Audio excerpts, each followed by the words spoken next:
Last episode we positioned ourselves to make $300. It was a wild week and we managed to make 1,000.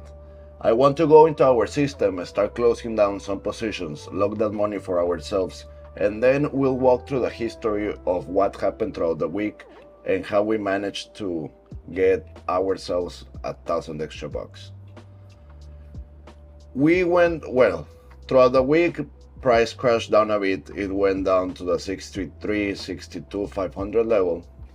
We had cashed out our previous bets and we were sitting on 1,000 bucks of cash. We decided to go ahead and deploy that between these 5 different bets in 3 different days. We chose July 23rd, July 20th, and July 22nd, which were the dates available at the moment for some reason. But anyway and anyhow, this is what we have now, and we'll start closing it so we can get the bird in our hands. 1 bird in our hands is better than 100 flying, and as much as I feel the price can still go up a bit, I want to feel sane saying we managed to make 1,000 bucks. I would have loved it to be 2,000, but that's just a greed talking. So on this 62, let's do our maximum selling. We have 320 shares. We want to sell to the limit price, which would be this 83 bucks they're willing to pay for, and we'll just sell them. Bye. I don't want to bore you with the same repetitive process, but we'll just do the same. Max shares, sell order. Same here. The 66,000 level was a crazier bet. That was, we bought it on the 15 cent. That means it's very highly unlikely to happen. Now it's on the 25 cent. So it's just a quick flip for us. We haven't touched the $66,000 level yet, not during the last week. So I will not sit here for that ride. I will just take what has been produced and get on my way to the different thing. We will be selling all our shares at the price available. They will not fill, not likely. Let's see. Half of our order filled. We'll leave it there. We have no rush to get out of it. This same, not all of it filled. On these specific platforms like Polymarket, there is a big difference between being a maker and a taker. When you're a taker, when you cross the order book to get fast out of your positions, you'll be paying a lot of money on fees. Our idea today is just do a clean, quick exit, but we will try to save ourselves some money on the fees this time. Okay, we can see on this upper right corner our positions are slowly going out of its bet side and going into our cash. Since we cannot do much more until that is processed, we'll go into our next platform, which is Hyperliquid. This is our perpetual futures platform, Hyperliquid. Here we can see the price development throughout the week. It's been on the bottom side, we went to the 62,500 level. On the upper side, we went all the way to the 6,500 level. 65.5. That was a very high for recent history, and then we went all the way back to 62.5. So this is how Bitcoin loves to play. This is the volatility it is very famous for. It will ping pong you around and there is just impossible to predict where it's actually the ball gonna land. You just have to make a feel for it. We have the Bitcoin and the MicroStrategy leveraged longs. The Bitcoin long is on a profit at the moment. We're 10% profit on that one. We opened on the 63,150 strike. We're on the 64,400. All Gucci. The MicroStrategy one, 44% down. Still super underwater.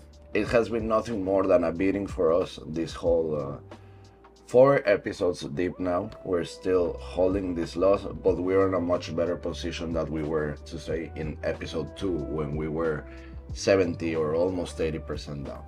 We can see our funding is starting to catch up to us, and the liquidation prices slowly rise. Nothing to be too worried about at the moment. Let's go ahead and check our portfolio again. Let's quickly refresh this. Our positions still haven't been filled. The market is slow. Okay, market, you win this time.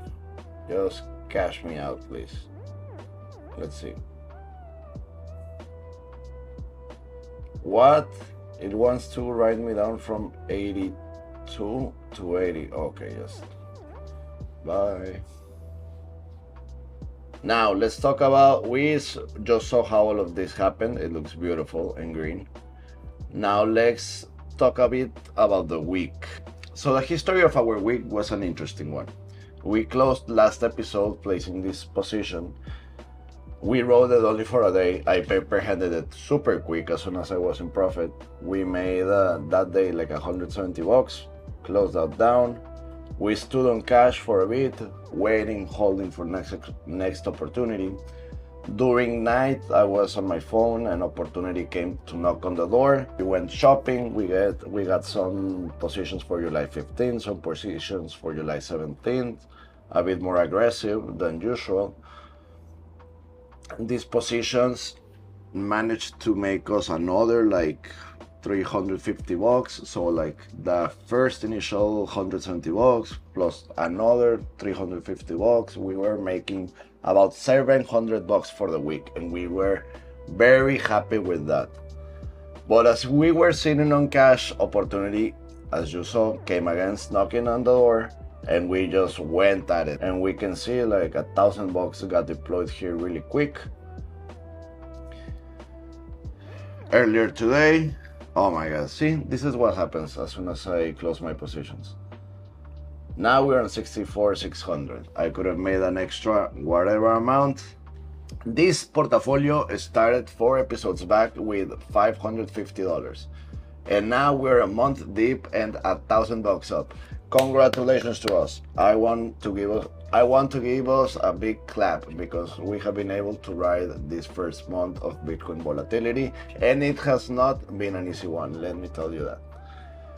For the moment, we'll have to stay like that, because one of my rules for trading is, if you feel it's a good moment to sell, then it's definitely not a good moment to buy. So I'm either a buyer or a seller at any given moment, but I don't like playing both roles, especially if the price is the same. So if I just decided to go out and cash out 1,000 bucks of positions, I don't want to go and then start deploying 1,000 bucks in that same price range. That just makes no sense. And that is when the greediness gets to you, and that's how I've been burnt more than once.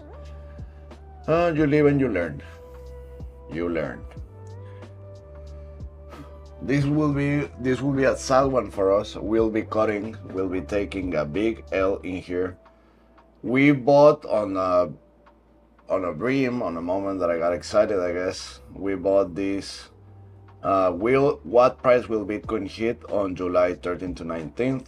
I bought the 66,000 price for an 18% chance. I lost 35% on it. We entered with 100 bucks. This position is now valued at 68, and I'm sure if I want to get rid of it, I'll lose even a bit more. Yeah, I'll lose. We'll be taking a 50 bucks loss on this, but trading is also knowing when to take your losses.